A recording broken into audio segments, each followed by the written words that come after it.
कहा, तो हम सिर्फ ये कहना चाहते हैं कि हमारी तरफ से पूरा सम्मान किया जाता है। सर, नेता सदन ने यदि अबोध शब्द का प्रयोग किया है तो बोध का अर्थ होता है ज्ञान, इसमें अप्रत्यय लगाकर जो ज्ञान ना हो उसके लिए अबोध होता है। कोई सम्मान नहीं, किसी का असम्मान नहीं है। सर, ज्ञान की कोई सीमा नहीं होती है, ज्ञान की कोई उम्र नहीं होती। और अबोध होने का प्रमाण यह, जिसे यह ना पता हो कि फ्लोर ऑफ द हाउस के ऊपर सब्सटेंशियल एविडेंस मीडिया रिपोर्ट नहीं होती है, वो अबोध है। सर, जिसे यह ना पता हो कि सेना अध्यक्ष और प्रधानमंत्री रक्षा मंत्री के बीच का कम्युनिकेशन ऑफिशियल सीक्रेट एक्ट में आता है, वो पब्लिक डोमेन में नहीं हो सकता, वो अबोध है। और सर, मैं ये भी कहना चाहता हूं, यदि किताब की बात है सर, मैं कोट करता हूं और इसको सब्सटेंशिएट कर सकता हूं। 19 नवंबर 1962 जवाहरलाल नेहरू ने अमेरिकी राष्ट्रपति जॉन एफ कैनेडी को लिखा कि हमें V2 बॉम्बर चाहिए, हमें स्क्वाड्रन चाहिए जिसका नेतृत्व आप करें। और सुनिए, उस समय अमेरिका में भारत के राजदूत BK नेहरू, जो नेहरू जी के भतीजे थे, उन्होंने अपनी किताब गुड गाइज फिनिश सेकंड में सर उन्होंने लिखा कि जब मैं वो पत्र देने जा रहा था प्रेसिडेंट के एडवाइजर को, तो मुझे इतनी शर्म महसूस हो रही थी जब अपनी एयरफोर्स की कमांड उनको दे रहे, मैं रोया था। BK नेहरू की किताब गुड गाइज फिनिश सेकंड। तो सर, ज्ञान और अज्ञान दोनों को समझ में रखकर तब देश के बारे में विचार करना चाहिए। Now everybody take their seat, please. Everybody take their seat, please, please, please. Let us do our regular. So you want to say something? Then you ask your people to go to the. Why every time they are coming to behind you? So we are here to protect you. Are they going to protect you? If they agree immediately, you say how disciplined people are. How discipline? Every time they are coming to the front is not discipline. Sir, don't create new discipline. Let them be in their seat. Sir, मेरा एक ही निवेदन आपसे है कि ये बार बार नेहरू जी को गालियां देना, इंदिरा जी को गालियां देना, अपोजिशन लीडर के लिए आपने जो शब्द उपयोग करे वो खंडनीय है। और वो ये चाहते हैं कि भाई ये नरवणे की किताब है, इसमें क्या है मुझे मालूम नहीं, मैं पढ़ के बताता हूँ। Don't take this again. No. I'm not going to allow. This is not authenticated. This is not authenticated. This is not approved by the defense ministry. America को बेचने वाले देश को दिल्ली रखने वाले प्रोटेस्ट करते हैं। Now, mic should be given to the honorable leader of the House.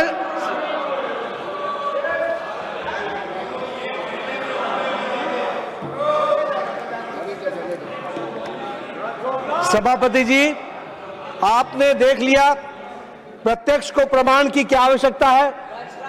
प्रत्यक्ष को प्रमाण की क्या आवश्यकता है।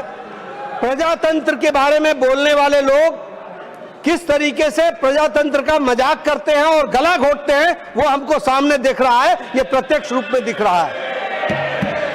आपने सभापति जी लीडर ऑफ द ऑपोजिशन को एक बार नहीं 3 बार मौका दिया पूरी, और उन्होंने अपनी पूरी बात कही है, पूरी की पूरी बात कही है, लेकिन उनका एजेंडा कुछ और है।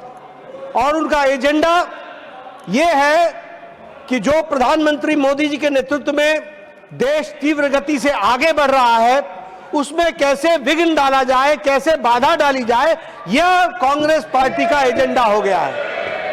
और उनको जिस तरीके से भारत की जनता का आशीर्वाद प्रधानमंत्री मोदी जी को बारंबार मिल रहा है, वह इनसे सहा नहीं जा रहा है। ये बौखलाहट में आ गए हैं। They have become desperate and they have got nothing to do with the development of the country.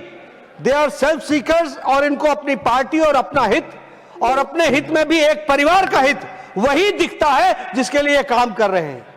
Lok Sabha में क्या लोकसभा के स्पीकर को वहां की रूलिंग देने का पूरा अधिकार नहीं है? उन्होंने पूरा अधिकार का उपयोग किया है कि नहीं किया है? वहां के लीडर ऑफ द ऑपोजिशन को बोलने का पूरा मौका दिया गया।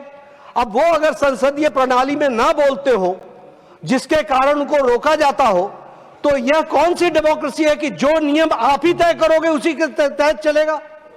अभी यहां पर भी आपने उनको रोका और वो वॉकआउट कर गए। यह तरीका नहीं होता है प्रजातंत्र चलने का। और आपके माध्यम से मैं देश को फिर से बताना चाहता हूं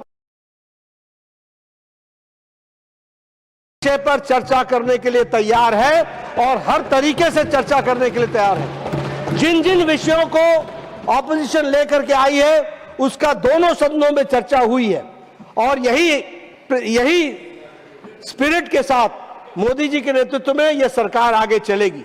आज भी हम तैयार थे, हमने हर बात के लिए उनका जवाब दिया, उनको बताया, लेकिन जिन्होंने सीखना ही नहीं है, जिन्होंने समझना ही नहीं है, जिनका उद्देश्य प्रजातंत्र चले, हाउस चले, डेमोक्रेसी चले, ये नहीं है बल्कि एक परिवार की चले, तो उनको बता देना चाहते हैं ये 140 करोड़ का देश मोदी जी के नेतृत्व में आगे बढ़ रहा है, ये परिवार के बंधक नहीं बनेगा। इस बात को हमको ध्यान में रखना चाहिए। Thank you. नाउ श्रीमान बाबूराम निषाद जी। बहुत बहुत धन्यवाद माननीय सभापति जी। मैं आज इस सदन का राष्ट्रीय सुरक्षा से जुड़े एक अत्यंत विषय की ओर आकर्षित कराना चाहता हूं।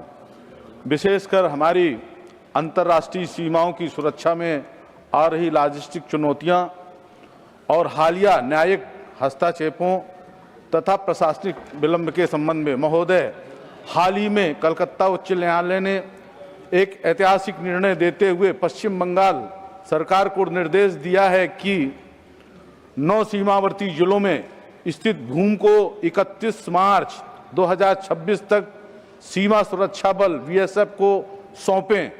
ये अत्यंत चिंताजनक है कि यह भूमि हस्तांतरण वर्ष 2016 से लंबित है, जबकि केंद्र सरकार द्वारा इसके लिए संपूर्ण भुगतान पहले ही स्वीकृत जारी कर चुका है।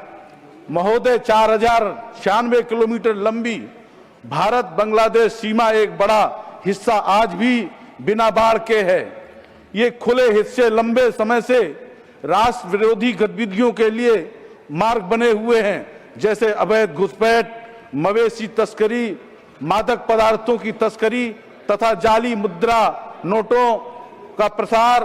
अप्रैल 2025 में दक्षिण बंगाल फ्रंटियर में बीएसएफ कर्मियों ने मालदा के पास खुले सीमा क्षेत्र का लाभ उठाने वाले तस्करों से एक ही रात में 19 से अधिक मवेशियों को छुड़ाया। विडंबना है यह महोदय की राष्ट्र की सीमाओं की सुरक्षा जैसा संप्रभु दायित्व आज राज्य स्तर पर प्रशासनिक इच्छा शक्ति के अभाव के कारण बाधित हो रहा है। पश्चिम बंगाल सरकार उस पर निर्णय नहीं ले पाई है, जिससे लंबे कानूनी संघर्षों पर निर्भरता बढ़ी है। वर्तमान व्यवस्था जिसमें सीमा और संरचना के लिए राज्य सरकारों से अनापत्ति प्रमाण पत्र, एनओसी और जटिल भूमि हस्तांतरण प्रक्रियाएं आवश्यक हैं, एक गंभीर रणनीतिक कमजोरी उत्पन्न कर रही है। राष्ट्रीय सुरक्षा को ना तो नौकरशाही जटिलताओं का बंधक बनाया जा सकता है, ना ही राजनीतिक उदासीनता का। अतः महोदय जी, मैं सरकार से निम्नलिखित उपायों पर विचार करने का आग्रह करता हूं। केंद्रीय सीमा कॉरिडोर की स्थापना, एक ऐसा कानूनी ढांचा बनाया जाए जिसके अंतर्गत अंतर्राष्ट्रीय सीमाओं से सटे 1-2 किलोमीटर चौड़े क्षेत्र को गृह मंत्रालय के प्रत्यक्ष प्रशासनिक एवं कानूनी नियंत्रण में लाया जा सके।